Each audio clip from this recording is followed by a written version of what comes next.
What is up, everybody? Welcome back to another edition of the NBA First Look podcast.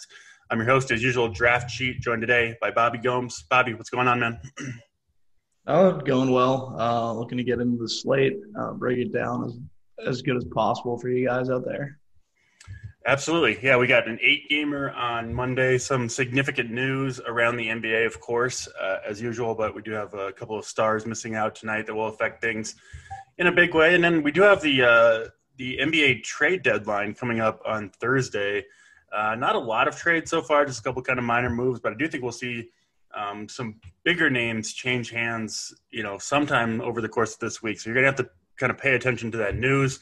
Some of these trades, we've seen it in years past. They could come, after the first game lock. So you're going to have to kind of be monitoring the news and all that stuff. So we'll have everything you need, of course, over at runpuresports.com in our premium package, core plays, Discord, bets, all that good stuff.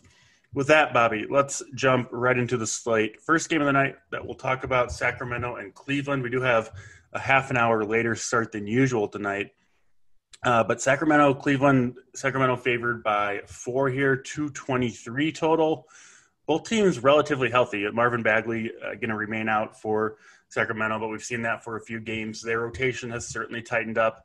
And then for Cleveland, kind of the usual suspects, Andre Drummond, Kevin Love, both out of this game. So Sacramento certainly a team that love to target, but, it's tough with Cleveland because they're not generally a team that I'm taking a lot of players from. So what are you seeing here between Sacramento and Cleveland? Yeah, it is kind of tough trying to figure out who I'd be interested in this game. Like I like guards versus Cleveland, so I don't mind. Well, I like guards versus Sacramento. So guys like Sexton and Garland are popping for me, and also Fox.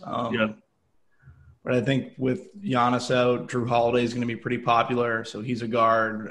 Chris Middleton has shooting guard eligibility. Like, these are all guys that are going to be chalky. So maybe, you can find a path to differentiated construction in this game, like attacking this early game. The best guys for me would be Fox, and then Sexton and Garland, I think, would be my 3 favorite plays. Halliburton's popping a little bit.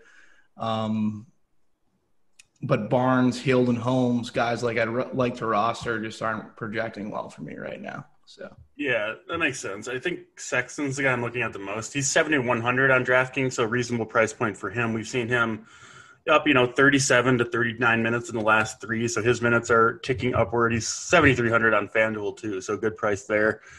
He's shown some upside, especially in a matchup like this one. So I do think Sexton in that low 7K range is a good play. And the Kings guys, I think you can kind of go to any of them. Halliburton's been in the starting lineup, but hasn't really been producing. He's had a few bad games in a row. Doesn't look quite right to me.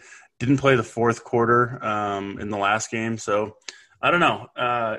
Good price point for him, but I'm a little gun shy with him right now. I think Fox and then either Hield or Harrison Barnes. These guys are just playing so many minutes. I mean, if you look at the last game, they don't look like a ton. 34 minutes isn't bad for a guy like Hield, but they got blown out by the 76ers and missed the last 5 minutes. So Fox, Barnes, Hield, these guys are probably going to play close to 40 minutes if the game's at all close. And you got to be at least a little bit interested in that, especially against a team like Cleveland, who doesn't play super good basketball themselves. Let's go to OKC and Minnesota. Minnesota continues to play without Malik Beasley. He's got, a couple more games of suspension before he gets to come back. Still without D'Angelo Russell and Jordan McLaughlin, so 2 of their point guards. And then Jarrett Culver, who's been out a few games, is questionable to play. From the OKC side, we already know George Hill and Darius Bazley are out. Al Horford going to play it, and we were waiting on, obviously, big news with Shai Gilgeous-Alexander, who is questionable. So obviously, SGA's presence or absence, is gonna really dictate how you might attack this game. Yeah, if Shai's out, that's going to free up a ton of usage. Could see basically Horford falling into like that 0.4 role, and he get a pretty good matchup versus, or 0.5, kind of whatever he plays. Get a pretty good matchup versus Towns. Guys that would pop in terms of, like, if you take Shai off the court, haven't really pulled that up yet, so give me a sec to kind of figure that out. I think like Theo Maledon would have a chance at a big game. Who else in that scenario? Maybe a Lou Dort, although he's not the best scorer in the world, but he did have a big game out last time. But yeah, I think sometimes you don't have to go directly to the backup. So yeah, kind of like the Horford call a little bit there. Maybe Kenrick Williams. Diallo sees a good usage bump. Lou Dort, like you said. Yeah, that would be the most, like, in terms of, like, minutes. Like, in terms of stuff that's, like, still viable. Mm-hmm. Maledon. Yeah, I don't know. There's a bunch of different, like, guys on this OKC side that would pop in that scenario.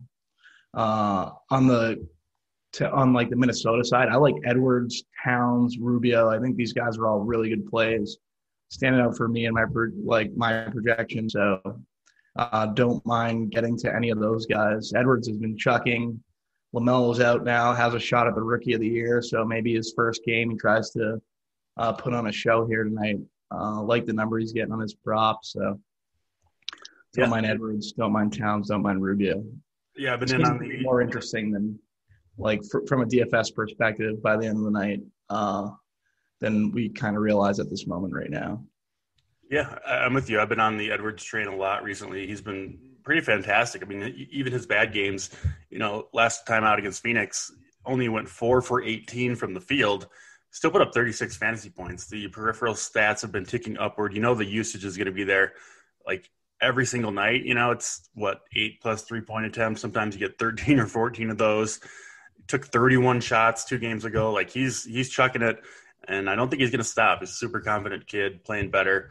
In on Anthony Edwards at 7,200 on DraftKings. Don't mind Towns and Rubio. I think those guys are fine. But Edwards, the guy that I'm primarily focused on. And then from the OKC side, I don't know, still some things for me to kind of try to figure out with how they're going to attack if SGA misses. If SGA is in there, you could play him, but I probably won't have a ton of interest in the pieces around him. Just depending on how all that news breaks. Next game on the slate, Charlotte and San Antonio, 8:30 Eastern time start time here. Spurs favored by 5 in this one. Obviously still without LaMarcus Aldridge, but otherwise pretty healthy. They've got DeJounte Murray, Patty Mills back after missing the last game, and then DeMar DeRozan is back and playing as well.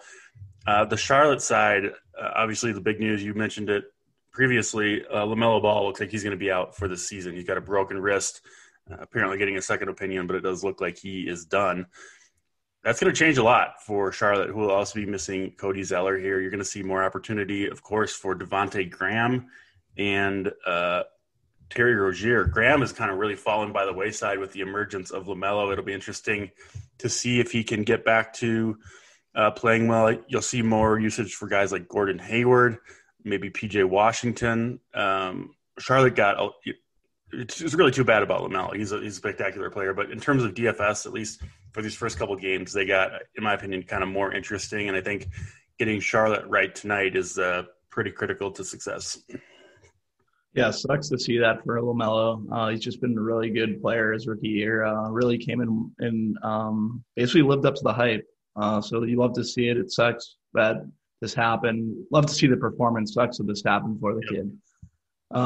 Basically, I'm just freeing up usage in that instance, like Hayward, Rozier. I think these guys are all in play. Devontae Graham's going to be extremely chalky at 4 or 5 on DK. You would assume that he would step in and see those minutes that he was seeing. Devontae Graham had an absolutely fantastic season last year. So I really like him. I think he's good chalk. Chalk I'm definitely willing to eat.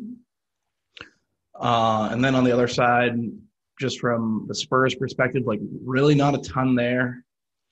Maybe Keldon Johnson, maybe. I don't want to play Keldon Johnson, but he'd definitely be my favorite Spur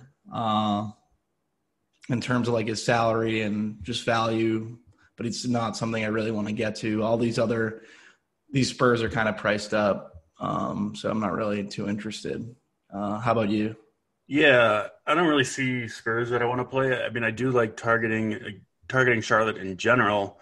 But with all their guys healthy and just LaMarcus being the only real one out. Like Kelvin Johnson, 5,900, he's fine. I think the matchup is fine against him, against PJ Washington for him. But yeah, it's mostly the backcourt for Charlotte. I think I'm not going to get too complicated on this one. I think Devontae Graham, it'll be interesting to see if he can bounce back again. Just hasn't been playing well, but now they need him. So we'll see if he can kind of step up.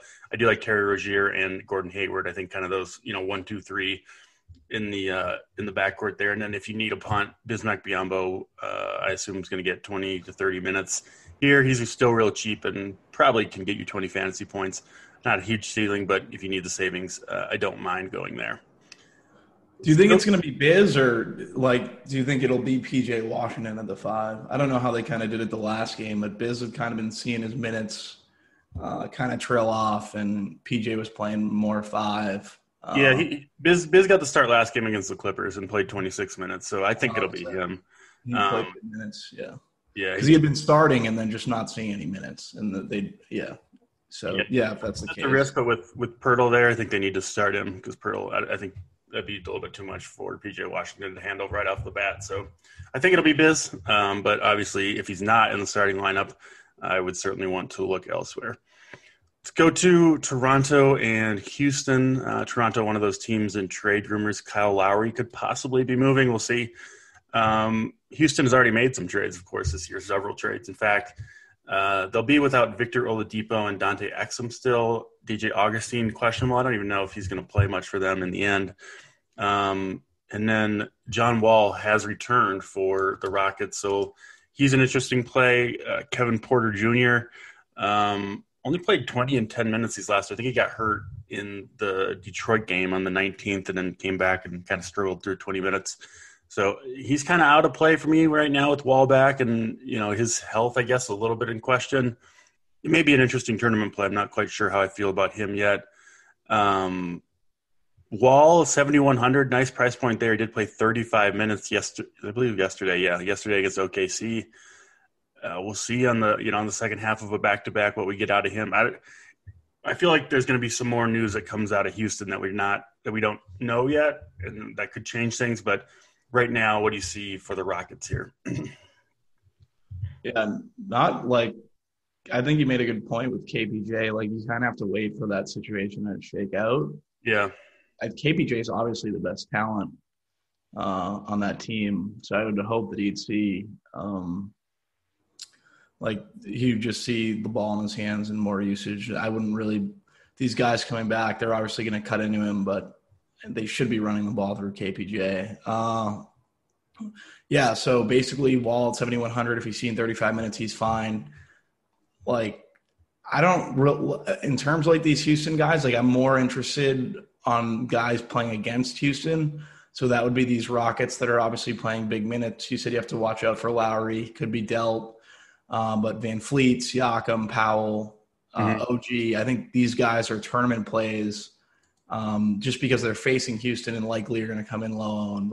I would be looking to I think this is a very good game to get some exposure to, whether it's Fred Van Fleet or Siakam, who kind of let everyone down last night or 2 nights ago.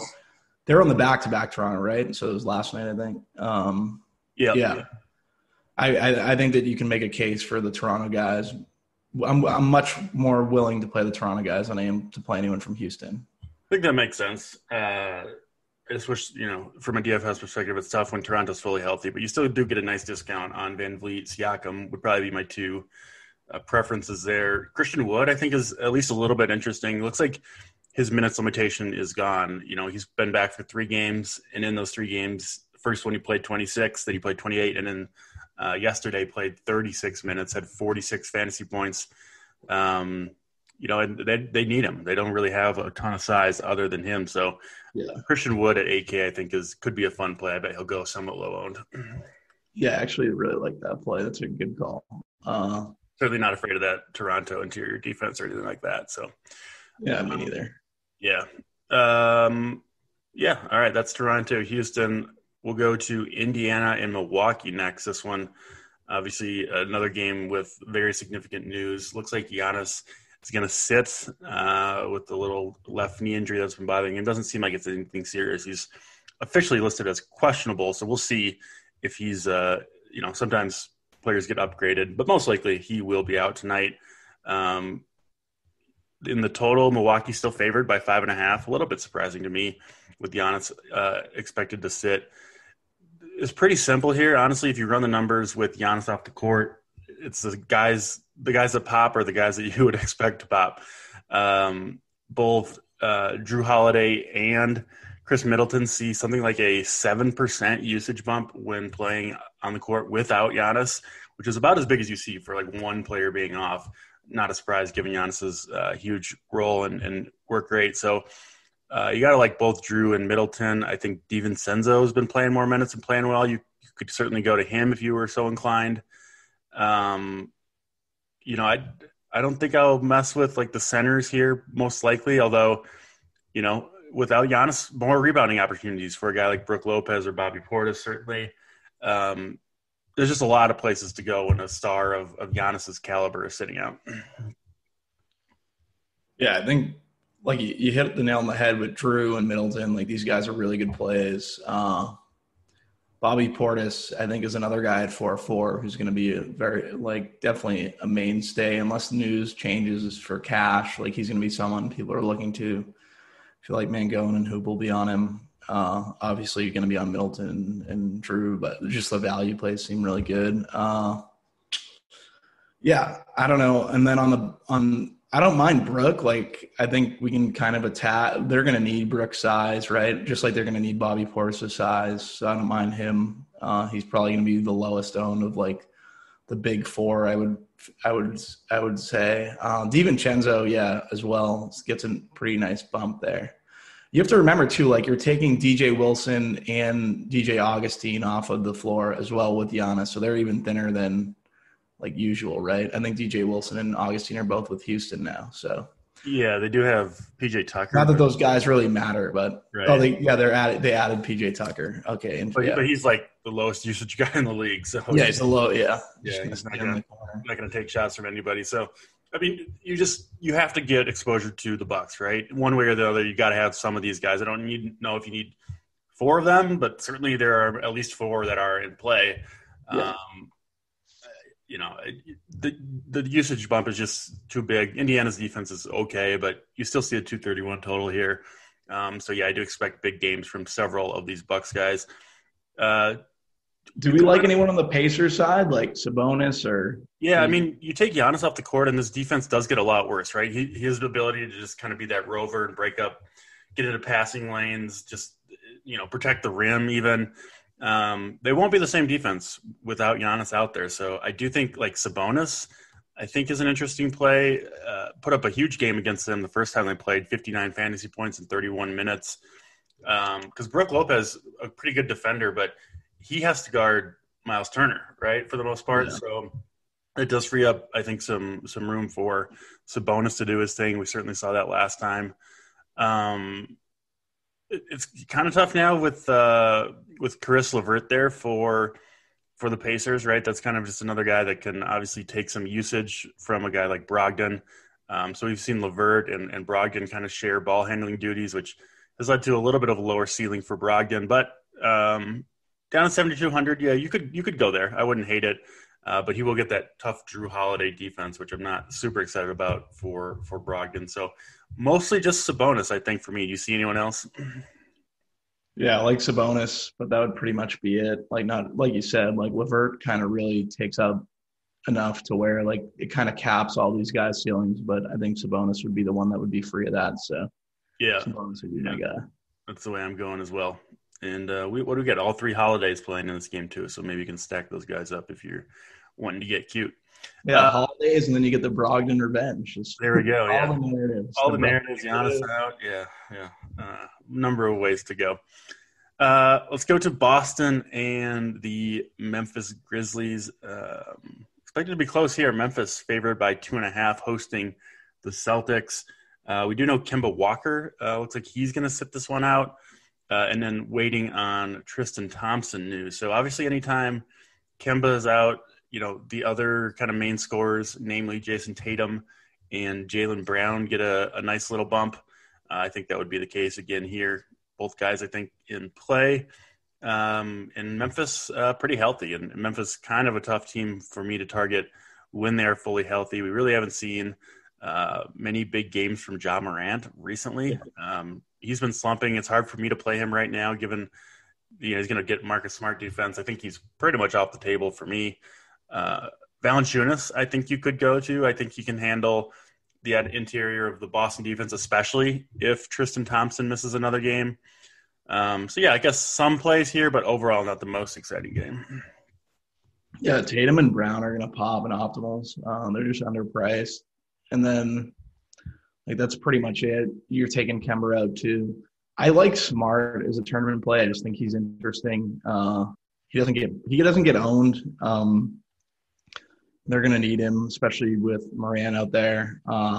Joe Val's another guy. He never sees more than 30 minutes, but this is kind of good spot.